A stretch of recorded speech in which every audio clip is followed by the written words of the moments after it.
기도드리겠습니다. 하나님 보시기에 좋은 이 세상과 저희를 창조하신 사랑의 하나님 아버지, 풍성한 수확의 계절 가을 아침에 주님 전에 나와 예배하게 하시고 기도와 찬양으로 영광 돌리게 하심을 감사드립니다.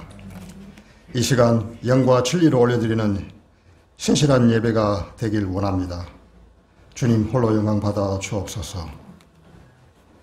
하나님은 교만한 자를 대적하시되 겸손한 자들에게는 은혜를 주시니라. 그러므로 하나님의 능하신 손 아래에서 겸손하라. 때가 되면 너희를 높이시리라. 하나님, 오늘 이 말씀이 내게 살아있는 능력이 되어서 이번 한 주간 하나님과 동행하는 인생, 주님께 다스림 받는 정돈된 인생길을 겸손히 걸어가길 원합니다. 주님의 말씀 앞에 교정을 받으며 말씀으로 지도를 받으며 한 걸음 한 걸음 겸손의 길로 나아가는 귀하고 복된 한 주간 되도록 은혜 내려 주옵소서. 사랑의 하나님 아버지, 되돌아보니 세월이 너무 빨리 흘러갑니다. 큰 열매를 기대하며 달려왔는데 작은 열매 하나도 이루지 못했습니다. 그럼에도 불구하고 어렵고 힘든 이 세상의 환경 속에서 부끄럽고 나약한 저희들을 붙잡아 주시고 위로하심으로 일어서게 하시며 주님의 백성이라 일컬어 주심을 감사드립니다. 그 하나님의 위로하심으로 오늘도 저희는 믿음의 길로 한 걸음 더 나아갑니다. 나약한 저희를 붙잡아 주시며 아브라함처럼 믿음의 조상이 되도록 인도해 주시는 그 하나님의 약속하심을 믿고 의지하오니 신실하신 하나님을 찬양하며 한 걸음 한 걸음 성실하게 실망하지 않고 중단하지 않고 나아가도록 하나님 인도하여 주시옵소서. 어려운 가운데서도 은혜와 지혜를 허락하시는 주님, 지금 저희들이 직면한 고난과 어려움을 현상이 아닌 본질을 살펴 근본적인 문제를 해결할 수 있는 지혜와 용기를 허락하여 주시옵소서.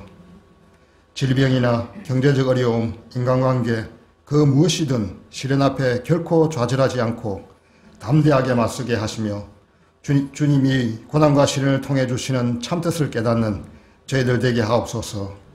육신의 연약함으로 고통의 자리에 있는 성도들도 있습니다. 마음까지 약해지지 않게 하시고 주님이 주시는 힘과 능력으로 속히 일어나 회복하게 하여 주옵소서. 모든 형편을 알고 계시는 전능하신 하나님 아버지의 세심하시고 자상한 손길을 경험하게 하옵시며 주님의 한량없는 사랑으로 충만한 저희 모두가 되도록 인도하여 주시옵소서. 하나님 아버지, 특별히 오늘 다음 세대의 청년들을 위해 기도하고자 합니다. 억압과 공포 속에서 낙심한 청년 에스겔을 다시 한번 하나님의 관점으로 말씀을 들려주시고 그 악한 시대를 향하여 너무나 가치 있는 존재로 사용해 주시는 하나님, 오늘날 신종 바이러스로 인한 질병 때문에 너무나 위축되어 있는 한국교회, 이 현실 속에서도 일하시는 하나님으로 인하여 힘을 얻길 원합니다. 오늘도 어딘가에서 자라고 있는, 어딘가에서 준비되고 있는 다음 세대의 청년들을 이 모퉁이 돌 교회, 이 땅의 교회에서 자라나기를 원합니다. 모든 교회들마다 이 꿈을 가지고, 이 소망을 가지고 단절되지 아니하시는 하나님의 역사를 이어나갈 다음 세대를 축복하며 그들을 위하여 투자하고 유혹이 폭포수처럼 쏟아지는 현실 속에 때로는 넘어지고 때로는 엉뚱한 곳에서 배회한다 할지라도 그곳에 계시는 그 하나님께서 그를 이끌어 원래의 자리로 되돌려 놓으시는 줄 믿사오니 하나님의 놀라운 은혜를 경험하는 우리 청년들 되게 하시며 이번 한 주간 세상 삶 속에서도 하나님의 인도하심을 너무나 세밀하게 받는 그런 청년들이 될 수 있도록 주님 인도하여 주시옵소서. 주님, 저희 모퉁이돌 교회를 기억하여 주시길 원합니다. 이 제단 위에 주님의 한량없는 은혜로 말미암아 기도와 영혼 구원의 불길이 가득하게 하시고 주님을 향한 갈급한 심령들이 모두 치유되고 회복되는 놀라운 체험들이 나타나게 하여 주옵소서. 남녀 전도회와 목장들 그리고 여러 공동체를 통해 성도들이 서로 교제함으로 위안받고 믿음으로 하나 되게 하사 성령 충만한 교회, 구원의 역사가 가득 찬 교회로 거듭나게 하여 주옵소서. 거룩하신 하나님 아버지, 오늘 말씀을 선포하실 목사님을 성령 충만케 하시고 능력 위에 능력을 더하여 주셔서 갈급한 심령으로 나온 저희들이 변화받게 하옵시고 주님을 만난 기쁨으로 충만하게 하여 주옵소서. 열방을 향해 주님의 귀한 사명 감당하는 선교사님들과 그 가정에도 크고 놀라운 은혜와 축복으로 함께하여 주옵시며 귀하고 복된 이 예배를 위해 수고하시는 많은 손길과 아름다운 찬양을 올려드리는 찬양대에게도 동일한 은혜를 내려 주시옵소서. 저희들은 주님 한 분이면 족합니다. 기쁠 때나 슬플 때나 늘 함께 하옵시고 온전하게 주님께서 기뻐하시는 저희들 되도록 역사하여 주옵소서.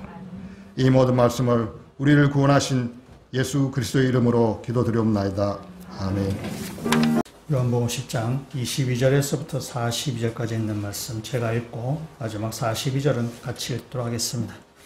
예루살렘의 수전절이 이르니 때는 겨울이라 예수께서 성전 안 솔로몬 행각에서 거니시니 유대인들이 에워싸고 이르되 당신이 언제까지나 우리 마음을 의혹하게 하려 하나이까 그리스도이면 밝히 말씀하소서 하니 예수께서 대답하시되 내가 너에게 말하였으되 믿지 아니하는도다. 내가 내 아버지의 이름으로 행하는 일들이 나를 증거하는 것이거늘 너희가 내 양이 아님으로 믿지 아니하는도다. 내 양은 내 음성을 들으며 나는 그들을 알며 그들은 나를 따르느니라. 내가 그들에게 영생을 주노니 영원히 멸망하지 아니할 것이요 또 그들을 내 손에서 빼앗을 자가 없느니라. 그들을 주신 내 아버지는 만물보다 크심에 아무도 아버지 손에서 빼앗을 수 없느니라. 나와 아버지는 하나이니라 하신대 유대인들이 다시 돌을 들어 치려 하거늘 예수께서 대답하시되 내가 아버지로 말미암아 여러 가지 선한 일로 너희에게 보였거늘 그 중에 어떤 일로 나를 돌로 치려 하느냐. 유대인들이 대답하되 선한 일로 말미암아 우리가 너를 돌로 치려는 것이 아니라 신성 모독으로 인함이니 내가 사람이 되어 자칭 하나님이라 함이로라. 예수께서 이르시되 너희 율법에 기록된 바 내가 너희를 신이라 하였노라 하지 아니하였느냐. 성경은 패하지 못하나니 하나님의 말씀을 받은 사람들을 신이라 하셨거든. 하물며 아버지께서 거룩하게 하사 세상에 보내신 자가 나는 하나님의 아들이라 하는 것으로 너희가 어찌 신성 모독이라 하느냐. 만일 내가 내 아버지 일을 행하지 아니하거든 나를 믿지 말려니와 내가 행하거든 나를 믿지 아니할지라도 그 일은 믿으라. 그러면 너희가 아버지께서 내 안에 계시고 내가 아버지 안에 있음을 깨달아 알리라 하시니 그들이 다시 예수를 잡고자 하였으나 그 손에서 벗어나 나가시니라. 다시 요단강 저편 요한이 처음으로 세례 베풀던 곳에 가사 거기 거하시니 많은 사람이 왔다가 말하되 요한은 아무 표적도 행하지 아니하였으나 요한이 이 사람을 가리켜 말한 것은 다 참이라 하더라. 그리하여 거기서 많은 사람이 예수를 믿으니라. 아멘.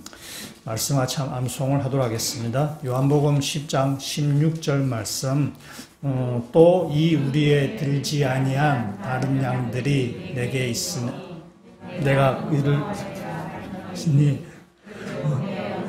듣고 무리가 되어 한 목자에게 있으리라. 요한복음 10장 16절 말씀. 아멘. 제가 암송을 잘 하고 있습니다. 암송을 하는데 앞에 나오면 잘 암송이 안 돼요. 2분 9절은 정말 좀 굉장히 어렵다는 그런 생각이 들고 지난주 수요일 예배 또 저희 암송을 하게 됐는데 왜냐면 본문과 좀 이렇게 말씀이 연관이 돼서 했는데 근데 제가 그때도 어버버했어요. 그때 어버버했는데 왜 어버버했는가 제가 생각해 보니까 처음에 또 이 우리에 들지 아니한 이래야 되는데 제가 또 이 문에 들지 아니 이렇게 해버렸어요. 그래서 우리를 문으로 바꿔버리니까 이게 여러분 암송을 해보신 분들 아시지만은 이게 단어 하나 그다음에 조사나 어미가 틀리게 되면은 그 뒤에 계속 이게 스텝이 꼬이게 됩니다. 그래서 이게 정확하게 딱 이 우리에 들지 않은 다른 양들이 내게 있어. 내가 인도하여야 할 테. 이렇게 쭉 나가야 되는데 또 이 문에 들지 않으니까 그때 확 막혀버렸더라고요. 막혀버렸어요. 그래서 되게 작은 것 같지만은 단어 하나나 조사 하나, 조사나 또 어미 이거를 이렇게 정확하게 해야만 그 뒤에 술술술 이렇게 풀려가게 됩니다. 우리 믿음도 같은 원리라는 생각이 들었습니다. 우리가 예수 믿는 근거가 있는데 예수 믿는 그 근거가 이렇게 분명하면은 그 뒤에 이렇게 더 일이 이렇게 술술 연결돼가지고 꼬리에 꼬리를 물듯이 믿음이 성장해 가는데 이 근거가 이렇게 희미하거나 이 근거가 좀 불명확하면은 이 믿음이 성장해 가기가 어렵다는 것이죠. 그래서 우리가 예수 믿는 근거가 이것이 여기 볼 때는 좀 사소하게 보일지 모르지만 또 우리가 놓쳐버리고 있을지는 모르고 또 우리가 잊어버리고 있을지는 모르지만은 여기 예수 믿는 근거가 이렇게 분명해야만 또 정확해야만 그 뒤에 이렇게 더 믿음이 더 이렇게 쭉쭉쭉쭉 이렇게 자라게 된다는 사실입니다. 제가 신학교에 들어갔을 때 처음에 굉장히 약간 쫄았습니다. 왜 쫄았는가 하면은 저는 신학교에 이제 사람들이 이제 신학교에 들어올 정도가 된 사람들이니까 난 이분들이 뭔가 대단히 큰 경험을 하고 오신 분들이었습니다. 무슨 워낙 그런 간증들을 많이 듣다가 보니까 뭐 죽을 병에 걸렸다가 뭐 살아났다거나 뭐 아는 인생이 완전 쫑났는데 어떻게 다시 하나님께서 회복시켜 주셨다거나 뭐 아니면은 뭐 다시 완전히 망해버렸는데 기적적으로 뭔가 이렇게 일이 일어나거나 그래서 아주 큰 간증거리가 있는 사람들만 나는 신학교에 들어온 줄 알았습니다. 나는 꼭 다물고 이렇게 있었는데 조금 지나다 보니까 지나나나 뭐 있는 사람들 저하고 별 차이 없더라. 다 저같이 평범한 사람들이 그 신학교에 와서 또 이렇게 주님의 부르심 앞에 그들이 이렇게 공부하고 또 주님에게 쓰임받는 걸 이렇게 보게 됩니다. 그래서 우리 신앙이라는 것이 뭔가 아주 큰 뭔가 믿음이 있어서 세상 누구도 겪어보지 못했던 아주 큰 간증거리가 있어서 거기서 신앙하는 것이 아니라 어떤 면에서 우리가 잊어버리고 있는 것들 어떤 면에서 우리가 좀 이렇게 놓치고 있는 거기에서부터 우리 신앙은 사실 시작된다라고 볼 수 있습니다. 그래서 오늘 이 말씀을 통해서 우리의 신앙의 가장 근본, 우리의 신앙의 가장 근거가 되는 것. 그동안 우리가 어쩌면은 잃어버리고 있던, 놓쳐버리고 있던 것들을 다시 한번 이렇게 다시 재다짐하는 오늘 이 시간이 되셔서 그래서 그 근거 위에 더 믿음이 더 이렇게 쌓여져 올라가서 더 큰 믿음으로 더 이렇게 충성성 일꾼으로 주의 나라의 귀하게 쓰임 받으시는 모든 믿음의 성도가 되시기를 주님으로 부탁드립니다. 오늘 말씀을 보시면은 7장에서부터 10장 21절까지는 이 초막절 절기를 배경으로 합니다. 근데 22절로 오면은 이 절기가 바뀌었습니다. 수전절 절기로 바뀌게 됩니다. 그리고 때는 겨울이다 라고 이렇게 되어 있습니다. 이 수전절은 겨울에 지킨 겨울입니다. 12월쯤에 이렇게 지키는 절기가 수전절입니다. 수전절은 오늘 말씀 뒷부분에 다시 말씀을 드리도록 하고요. 이 지금 겨울이다라고 이야기했는데 물론 수전절이 겨울에 있는 절기라는 것을 알려주는 말이기도 하지만 이 말은 지금 유대인의 상황들이 겨울이다라는 그런 의미를 담고 있습니다. 유대인 지금 영적인 겨울 상태라는 것입니다. 이제 4월, 이제 지금 12월인데 수전절이면은 이제 4개월쯤 지나면 6월절이 옵니다. 6월절이 오면 예수님께서 십자가에서 돌아가시는, 그러니까 4개월 지나면 이제 예수님이 죽게 되는 거죠. 그러니까 죽음이 좀 임박해 되어 있는 상황. 그래서 굉장히 지금, 유대인은 영적으로 암흑 상태. 영적으로 굉장히 생명이 꽁꽁 얼어붙은 지금 겨울에 있는 상황. 유대인의 지금 상황을 지금 이렇게 보여주는 것입니다. 그래서 겨울이다라는 지금 말을 요한이 지금 적고 있습니다. 오늘 말씀 계속해서 보시면 24절에 있는 말씀 보시면은 유대인들이 예수 앞에 이렇게 말합니다. 우리 24절 말씀 같이 한번 읽도록 하겠습니다. 유대인들이 애워싸고 이르되 당신이 언제까지나 우리의 마음을 의혹하게 하려 하나이까? 그리스도이면 밝히 말씀하소서 하니 아멘. 지금 예수님께서 성전에 계십니다. 소돔 한각에 계시는데 그때 유대인들이 예수님께 와서 지금 묻습니다. 만약 당신이 메시아라고 한다면은 당신이 메시아라고 좀 말씀하십시오. 언제까지 우리의 속을 이렇게 태울 것입니까? 우리 답답합니다. 당신이 메시아라고 좀 말씀해 보십시오. 라고 해요. 얼핏 들으면은 유대인들이 정말 예수님의 정체가 궁금해서 정말 예수님이 정말 메시아인지 궁금해서 물어본 것처럼 보입니다. 그러나 이 유대인의 질문은 예수를 죽이고자 하는 함정을 가지고 있는 그런 질문입니다. 그러니까 말꼬리를 잡고 늘어지려는 거기서 빌미 삼아서 예수를 죽이려고 하는 의도죠. 그러니까 유대인들이 지금 영적으로 겨울이라는 것입니다. 예수를 어쩌든지 지금 죽이려고 하는 그런 상황입니다. 그동안 예수님께서 사역하시면서 한 3년째 사역을 하셨는데 3년 사역하시면서 예수님이 그동안 유대인이 정말 답답해서 죽을 지경인데도 예수님 자신을 밝히지 않으셨을까? 아니면 또 유대인들이 예수님의 설명이 부족해서 예수를 믿지 않는 것일까? 예수님을 믿을 만한 근거가 부족해서 유대인이 예수를 믿지 않는 것일까? 그렇지는 않습니다. 예수님은 자신을 충분히 밝히셨습니다. 오늘 7장에 있는 말씀을 한번 가보시면은 7장 25절에 있는 말씀부터 보시면은 지금 이렇게 얘기하고 있습니다. 지금 막 유대 종교 지도자들이 이 당국이 막 예수님을 막 잡으려고 하는 사실을 사람들이 이렇게 알고 있는 사람들이 있었습니다. 그 사람들이 하는 이야기입니다. 7장 25절에서도 26절. 예루살렘 사람 중에 어떤 사람이 말하되 이는 그들이 죽이고자 하는 그 사람이 아니냐. 보라 드러나게 말하되 그들이 아무 말도 아니하는도다. 당국자들은 이 사람을 참으로 그리스도인 줄 알았는가? 그러니까 예수님을 죽이려고 하는 유대 종교 지도자들이 있음을 압니다. 근데 이 예수라는 이 사람은 계속 막 활기하고 다니는 것입니다. 잡아 죽인다 그랬는데 아직도 못 잡고 있네. 혹시 유대 당국자들도 예수를 그리스도로 믿는 거 아니야? 라고 이렇게 비꼬아서 지금 하는 얘기예요. 그러니까 예수님은 자신을 오늘 본문의 7장 말씀 보시면 자신을 드러나게 말씀하셨다는 거예요.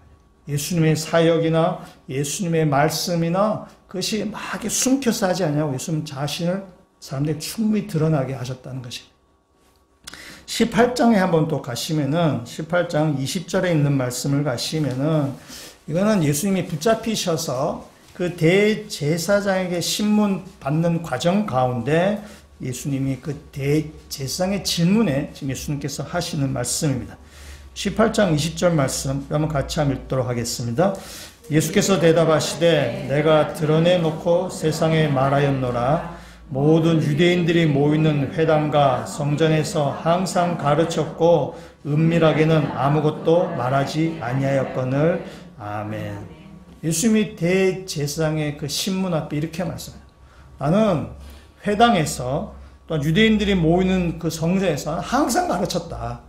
나는 뭔가 비밀스럽게 아주 이렇게 비밀 종교처럼 이렇게 막 숨어서 몇몇 사람에게만 그렇게 한 것이 아니다. 나는 항상 회당에서 성전에서 나는 예수님은 말씀하셨고 그래서 사역하셨고 사람들 향해서 자신을 이렇게 드러내셨습니다. 그러니까 모든 사람이 다 들을 수 있도록 예수님은 사역하셨습니다. 그러니까 예수님은 숨기는 것 없이 공개적으로 모든 사람에게 항상 자신을 다 이렇게 드러냈는데 지금 이 오늘 본문의 유대인들은 마치 예수님이 누군지 모르는 것처럼 마치 예수님이 자신을 막 감추고 있는 것처럼 지금 그렇게 막 얘기하는 거죠. 그래서 예수님이 스스로 자신이 메시아다, 하나님이다 이런 걸 막 얘기하게 함을 통해서 예수님을 이렇게 그 말꼬리를 잡아서 예수님을 죽이려고 하는 아주 불순한 의도를 가지고 있는 질문이 바로 오늘 이 유대인들이 예수님께 하는 질문이에요. 그러니까 지금 유대인들이 얼마나 영적인 겨울의 상태에 있는가, 얼마나 그들 가운데 생명이 지금 메말라서 생명이 살 수 없는 그 추운 겨울 상태에 있는 것인가를 지금 보여줍니다. 여기에 대해서 예수님께서 대답을 하시는 것이 25절, 오늘 본문의 25절에 있는 말씀. 예수님이 이렇게 말씀하십니다. 25절. 예수께서 대답하시되 내가 너에게 말하였는데 믿지 아니하는도다. 내가 이미 다 말했는데 너희가 믿지 않는다.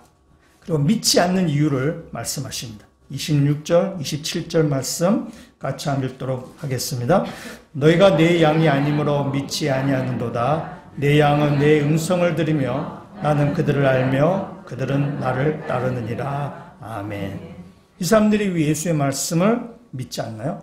내 양이 아니기 때문에 내 말을 믿지 않는다라고 지금 이야기합니다. 오늘 이 본문은 지금 수전절에 대한 것이 앞에 초막절에서 예수님께서 하신 것과 우리의 관계를 목자와 양으로 하셨는데 그거와 계속 연관되는 말씀. 예수님과 우리의 관계를 목자와 양으로 지금 비유로 들어 말씀하십니다. 근데 오늘 이 말씀 중에 오해하실 수 있는데 오늘 이 말씀은 선택과 예정을 말하는 본문의 그 내용이 아닙니다. 예수님께서 누구를 선택하셔서 이 사람들은 목자의 말을 듣고 그렇게 말씀하시고자 하시는 그런 본문의 내용이 아닙니다. 양으로 선택하지 않았는데, 그래서 목자의 음성을 듣지 않는다. 선택하지 않았기 때문에 듣지 않는 건데, 그거를 양의 책임으로 돌리면은 하나님 자기의 책임을 회피하는 것이 되는 것이죠. 선택하지 않은 다음에 목자의 말 안 듣는다 이렇게 말한 거는 이거는 모순되는 거죠. 그러니까 오늘 이 본문의 말씀은 우리 가운데 선택, 예정 이런 걸 말하는 그런 조직신학적인 그런 내용이 아니에요. 이거는 예수님과 우리와의 관계를 목자와 양이라서 비유를 통해서 말씀하시는 거죠. 그러니까 예수님 말씀하시는 것은 이런 겁니다. 양들이 목자의 말을 듣지 않으니까 목자를 따르지 않는 것이고, 목자를 따르지 아니하니까 양은 목자의 말을 듣지 않는 것이다. 말을 듣지 않는 거나 따르지 않는 것이 같은 것을 얘기하는 거죠.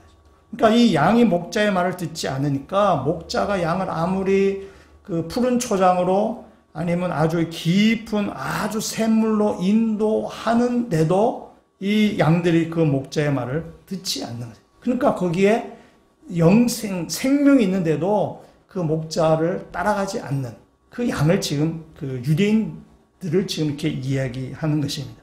그러면서 25절 뒷부분에 예수님 지금 이렇게 말씀하십니다. 25절 앞부분부터 25절 전체를 보시면 이렇게 말하죠.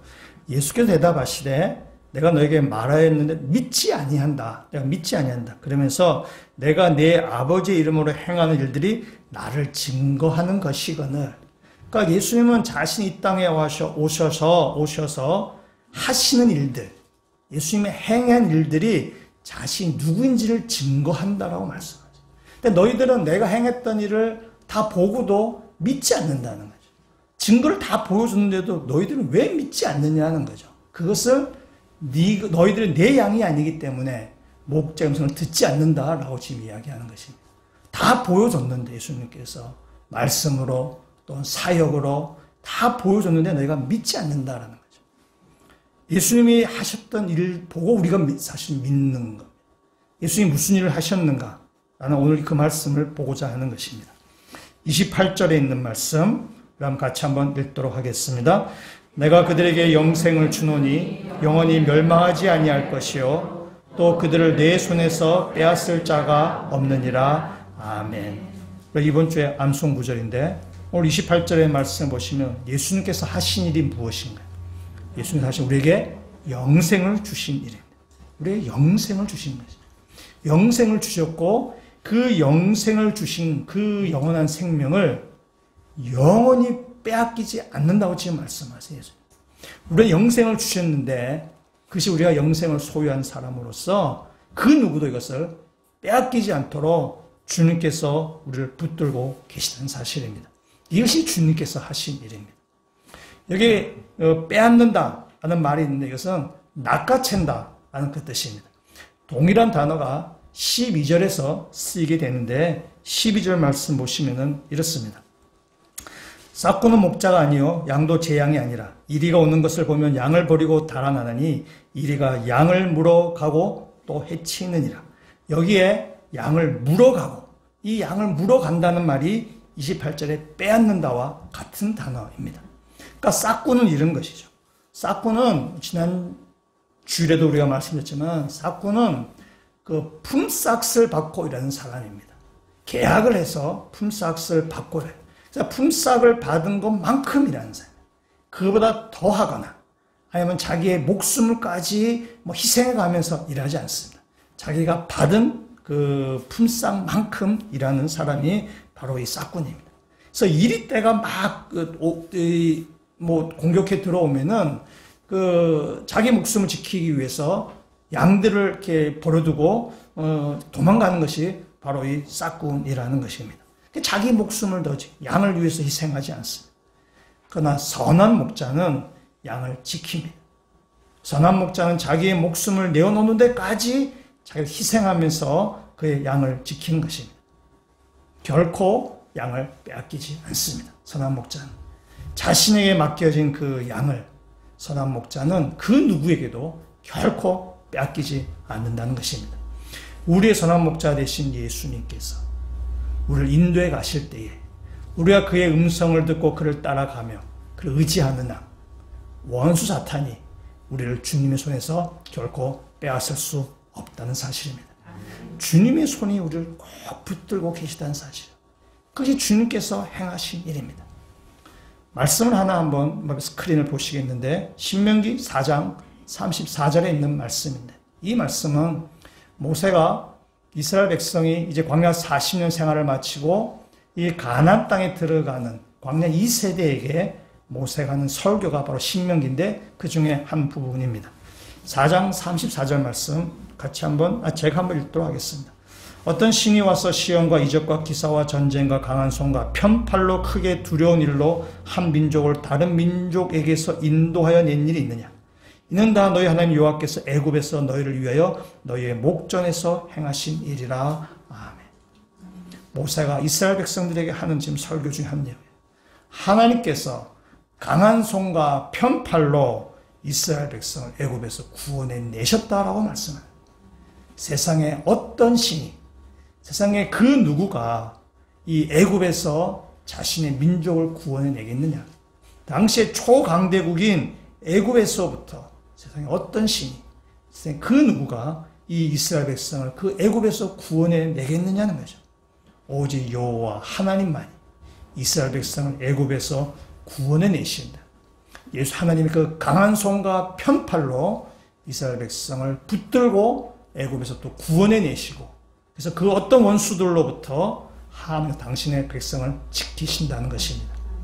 애굽에서 구원해 내셔서 광야 40년 동안 주님의 강한 손과 편팔로 그들을 지키시고 마침내 하나님께서 약속하신 그 가나안 땅에 이르게 하시는데, 그를 지켜봤고 경험했던 광야 2세대에게 모세가 하는 설교 내용입니다.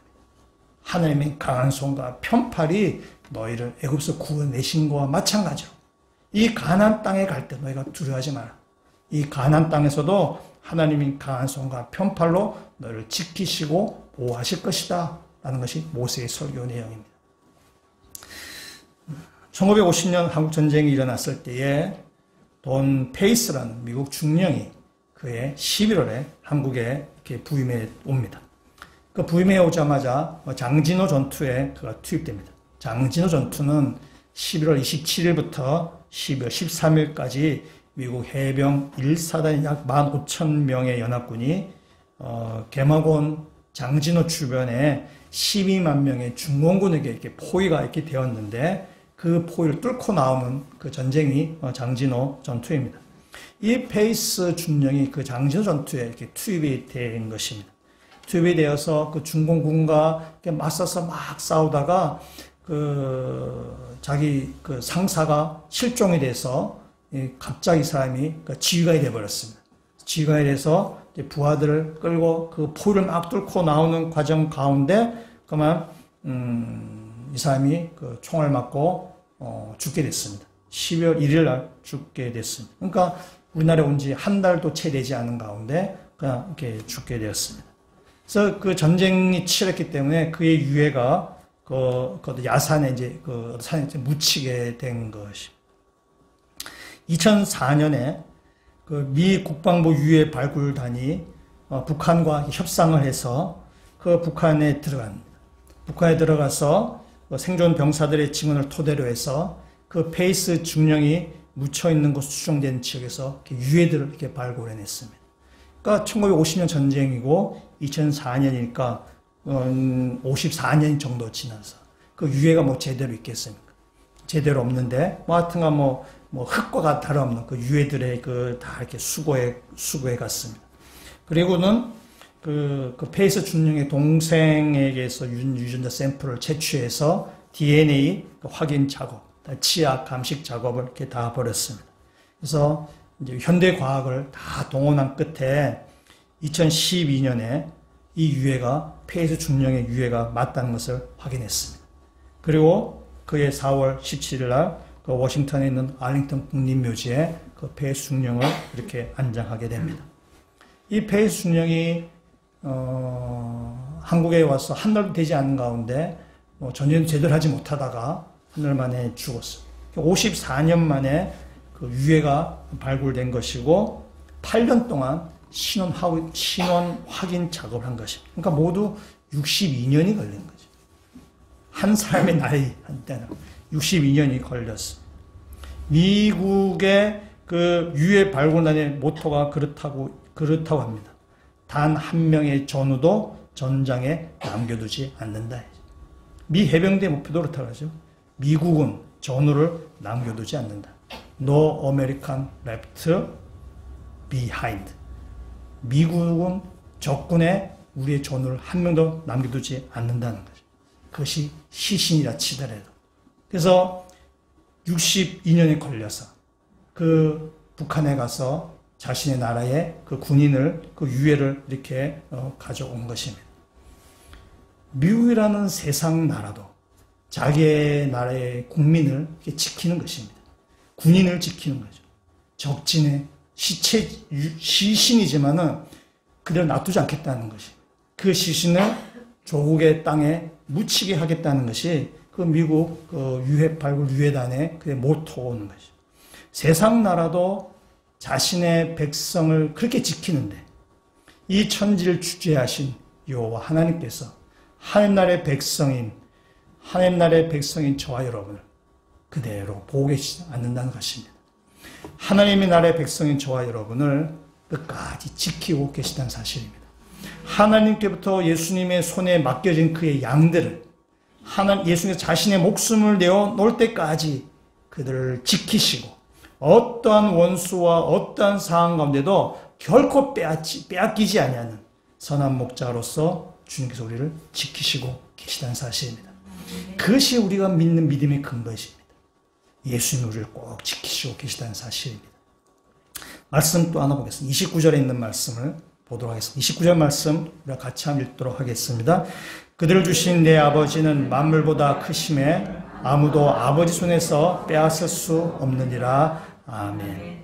예수님께서 지금 하나님께서 예수님께 맡겨주신 그 양을 하나님의 백성을 결코 빼앗길 수 없는 그 이유를 지금 말씀하시는데 29절에 왜 빼앗길 수 없느냐 하면은 하나님 아버지께서는 무엇보다 크시다고요?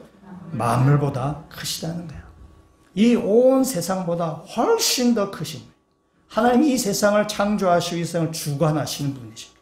그 때문에 그 누구가 우리를 하나님 아버지 손에서 낚아채 갈 수 있느냐는 거예요. 만물보다 크신 하나님께서 우리를 지키시고 계시기 때문에 그 누구도 우리를 뺏어갈 수 없다. 그 누구도 우리를 낚아채 갈 수 없다는 사실. 천지의 하나님께서 우리를 손에 꼭 붙들고 계시다는 사실입니다. 오늘 29절에 있는 말씀은 좀 다르게 해석할 수 있는데 큰 내용은 바뀌지 않습니다. 큰 내용은 바뀌지 않는데 다르게 해석할 수 있어요. 29절에 성경에 갑주가 있을 텐데요. 갑주 정도 달랜 성경책이 좋은 성경책입니다. 예, 갑주가 있는데 이렇게 되어 있습니다. 어떤 사본에 따르면은 내 아버지께서 내게 주신 것이 만물보다 크네라고 되어 있어요. 다시 그 밑에 갑주를 따라서 보면 이렇게 되는 것입니다. 내 아버지께서 내게 주신 것이 만물보다 크네. 아무도 아버지 손에서 빼앗을 수 없습니다. 라는 거죠. 그래서 이 아버지께서 내게 주신 것이 양을 말하는 거죠. 그 양이 무엇보다 크다고요? 만물보다 크다는 거예요. 여기 갑주가 잘 없으신가? 네. 내 아버지께서 주신 것이 만물보다 크네. 아버지께서 예수님께 맡겨주신 그 양이 만물보다 크다는 거예요. 그러니까 저와 여러분이 만물보다 크기 때문에 하나님께서 저와 여러분을 결코 빼앗기지 않는다고 말씀하시는 거예요. 하나님 우리를 정말 소중히 여기신다는 것이에요. 만물보다 큰 존재로 우리를 여기신다는 거죠. 근데 가만 생각해 보면 우리가 그렇게 소중한 사람인가? 우리가 뭐 없어져도 별 세상에 바뀌지도 않고 우리가 없는다 그래가도 뭐 하나님 나라가 뭐 이렇게 사역하는데 아무런 지장도 없는데 우리가 그렇게 소중한 사람들인가? 뭐 그렇지는 않잖아요. 그렇게 막 이렇게 소중한 존재는 아닌데 그런데 하나님께서 우리를 소중한 존재로 여기신다는 것입니다. 우리가 그렇게 뭐 별 소중하지 않아 우리는 스스로 그렇게 생각한다 치더라도 하나님 우리를 그렇게 소중히 여기신다는 것이죠.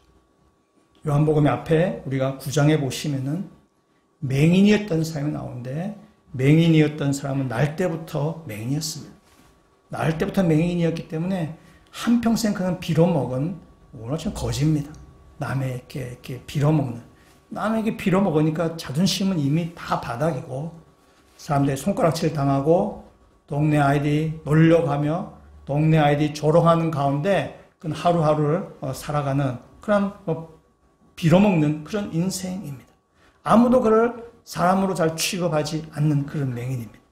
근데 예수님께서 그 맹인을 찾아가셔서 그 눈을 뜨게 하시고 그 맹인을 사람으로 대접하시고 인격적으로 그 사람을 대우하십니다. 왜냐? 아버지께서 예수님께 맡겨준 양이 천하 만물보다 크기 때문에 그렇습니다. 8장에 가시면 가늠한 현장에 잡혀온 여인이 나옵니다. 사람들이 가늠한 여인을 현장에서 잡았기 때문에 이 여인을 돌로 들어서 죽이려고 했습니다. 사람들한테 손가락질을 받는 여인. 그러나 예수님은 이 여인을 정죄하지 않습니다. 예수님은 이 여인을 그 죽음의 현장에서 그 여인을 살려내십니다. 왜냐하면 하나님께서 예수님께 맡겨주신 양이 만물보다 크기 때문에 그렇습니다. 5장에 가시면은 38년 동안 병을 가지고 있는 사람이 나옵니다. 이 사람 베데스다 연못가에 있어서 이 물이 좀 이렇게 움직이면은 거기에 자기가 들어가서 병을 고치려고 합니다. 헛된 소망을 가지고 사는 사람입니다. 그러나 아무도 이 38년 된 이 병자를 그 베데스다 연못에 집어넣어 줄 사람이 아무도 없습니다. 그러니까 38년 동안 거의 한평생을 살았는데 주변에 아무도 도와주는 사람이 없는 그 베데스다 연못가에서 쓸쓸히 누워서 외롭게 고독하게 살아가는 사람이에요. 좀 더 지나면 고독사 할 수밖에 없는 그런 사람입니다. 그런데 그 예수님이 그 38년 된 병자를 찾아가서 그를 고쳐주시고 그를 회복시키십니다. 왜냐? 아버지께서 예수님께 맡기신 양이 만물보다 크기 때문에 그렇습니다. 오늘 요한복음에 나온 여러 가지 사람들, 맹인이나 또한 그 여인이나 38년 된 병자나 예수님이 어떤 특정한 인물을 고치셨다라고 말하는 것이 아닙니다. 이것은 병들고 죽음만을 기다리는 영적으로 겨울의 상태에 있는 그 사람들을 주님께서 살리신 것을 말하는 것입니다. 때문에 이 맹인이나 이 여인이나 38년 된 병자는 바로 저와 여러분을 이야기하는 것입니다. 우린 다 영적으로 병들어 있고 영적 겨울의 상태에 있고 우린 다 죽음의 문턱에 있는 사람들인데 주님께서 우리를 영생의 길로 우리를 데리고 가신 것이에요. 영생을 우리에게 주시고 그 영생을 준 우리들을 세상의 그 누구에게도 빼앗기지 않도록 주님께서 우리를 지키시고 보호하고 계시다는 사실입니다. 우리의 믿음의 근거가 여기에 있는 것입니다. 주님께서 우리를 결코 포기하지 않으신다는 사실입니다. 유대인들이 예수 앞에 막 이렇게 예수를 막 죽이려고 막 이렇게 시비 걸고 올 때에 예수님께서 나중에 이렇게 유대인이 예수님을 신성 모독했다고 하면서 막 예수님을 죽이려고 할 때에 예수님께서 이렇게 말씀하세요. 37절부터 38절까지 있는 말씀 보시면 이렇게 얘기합니다. 우리 37절, 38절 말씀 같이 한번 읽어보도록 하겠습니다. 만일 내가 내 아버지의 일을 행하지 아니하거든 나를 믿지 말려니와 내가 행하거든 나를 믿지 아니할지라도 그 일은 믿으라. 그러면 너희가 아버지께서 내 안에 계시고 내가 아버지 안에 있음을 깨달아 알리라 하시니 아멘. 예수님 이렇게 말씀하셔요. 너희가 나를 막 신성모독으로 해서 나를 막 죽이려고 하는데 너희가 나를 믿지 못한다 치더라도 내가 하는 일을 보고 좀 믿어라 라고 해요.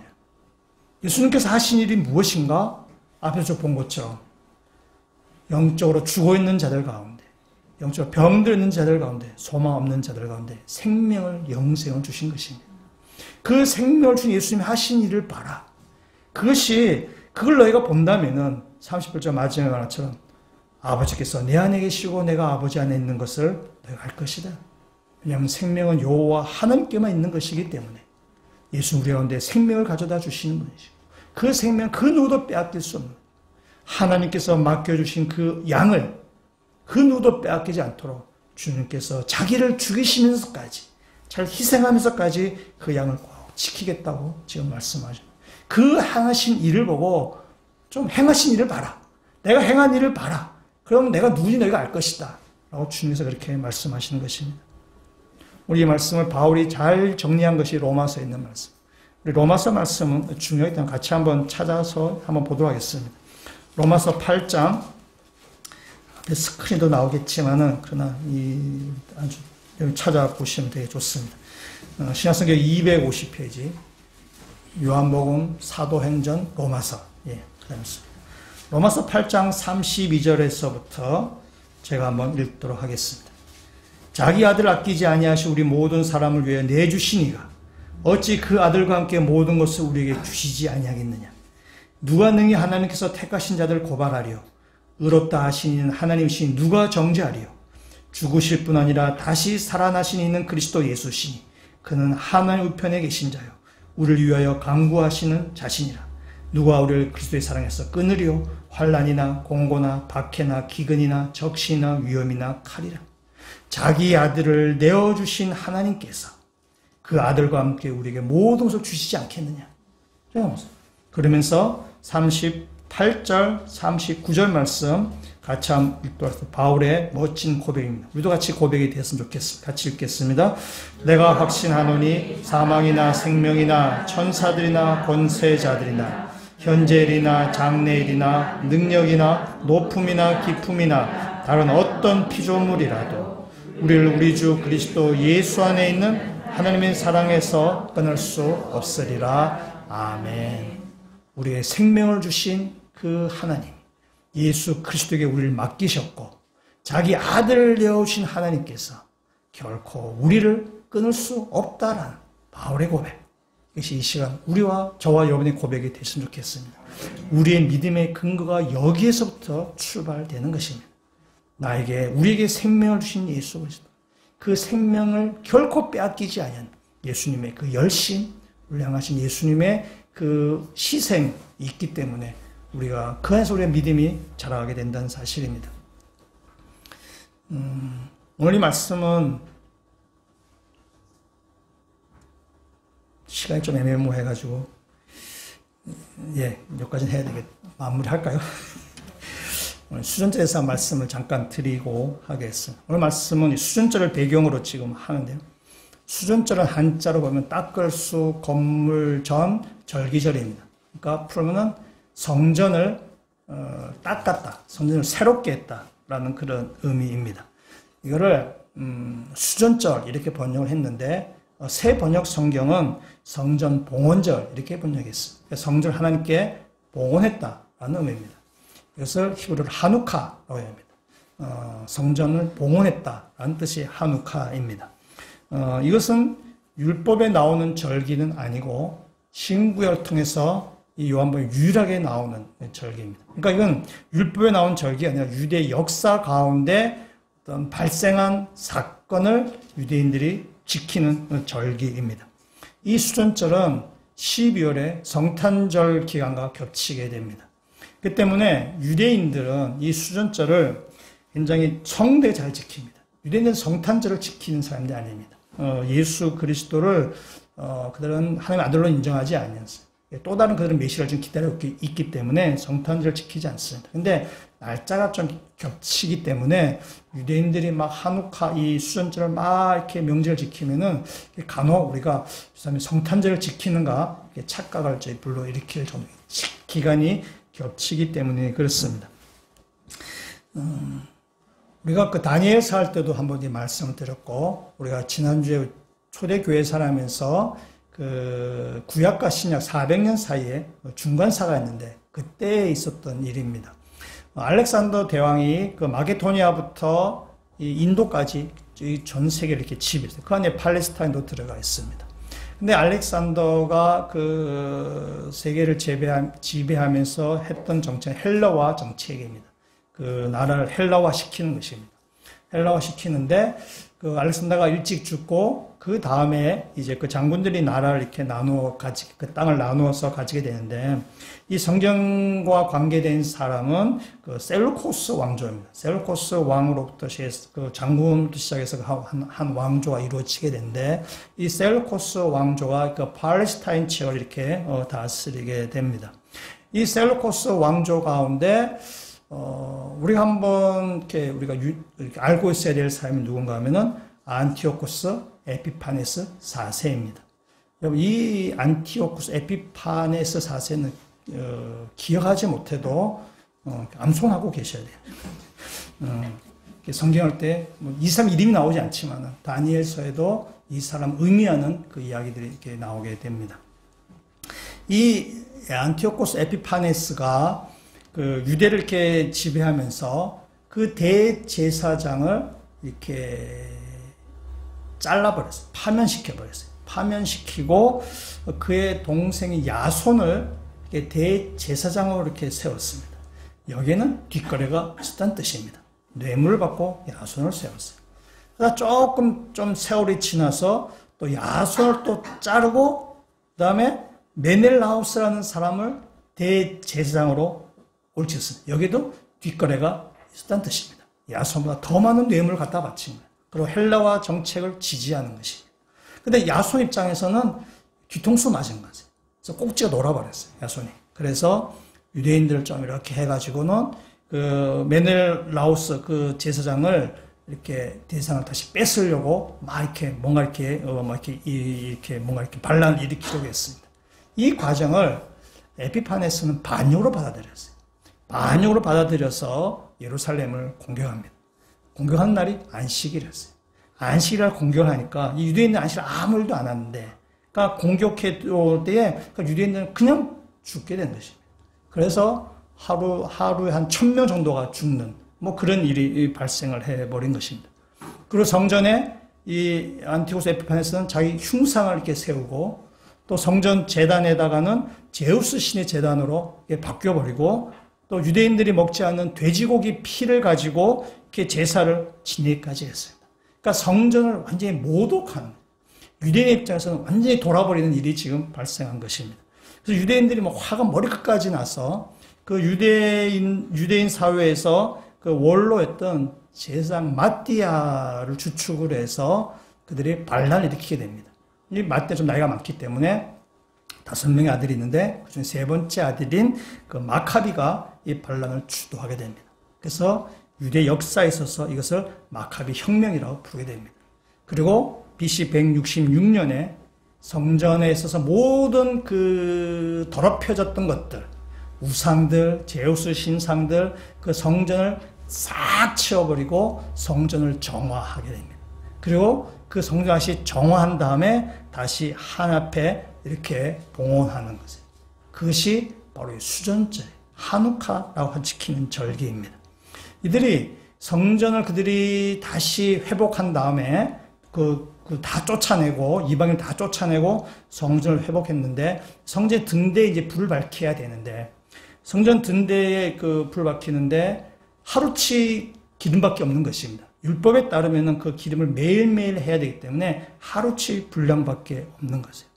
근데 8일 동안 그 기름이 끊어지지 아니하고 8일 동안 불이 이렇게 밝혔다라고 해요.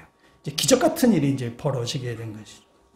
그래서 이 8일 동안에 불이 쫙 밝혀지면서 에피파네스에 능욕당했던 그 성전을 다시 하나님께 이렇게 봉헌하게 되는 것입니다.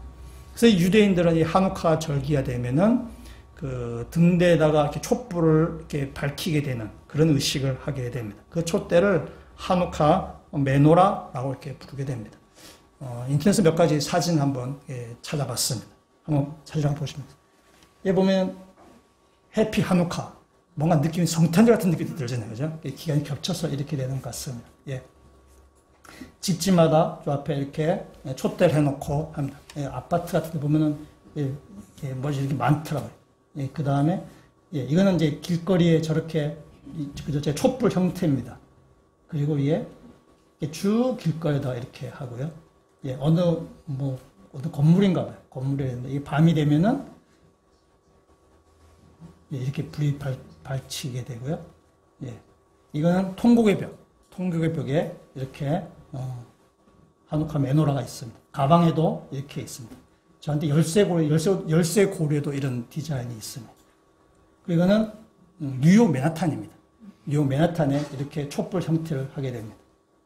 또 하나 더 이상 이분을 못 볼 것 같아서 한번 적었어요. 작년에 오른쪽에 보면 촛대가 보이시죠? 그러니까 유대인의 이 한우칼 명절에 대통령이 가서 아마 참석했던 그런 것 같습니다. 그러니까 유대인들이 한우칼을 되게 크게 지키는 절기입니다. 크게 지킨 절기예요. 유대인이 한우칼을 지킬 때 이렇게 생각하죠.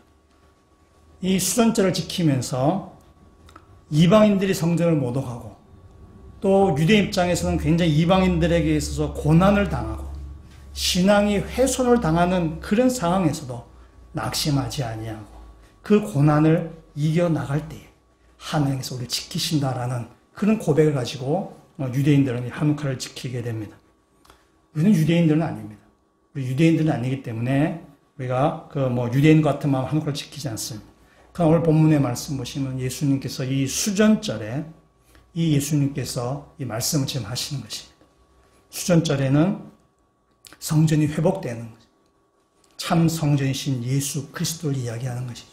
너희가 정치적으로 성전을 회복해서 하는 건 그럴지는 모르겠지만 참 성전인 것은 바로 예수 그리스도를 이야기하는 것이고 이 수전절 때 유대인들이 불을 막 밝히는데 예수님은 7장 초막절 절부터 계속 예수님만이 참 빛이시다. 이 땅은 참 빛으로 오신 분이시다라는 것을 예수님께서는 지금 말씀하십니다.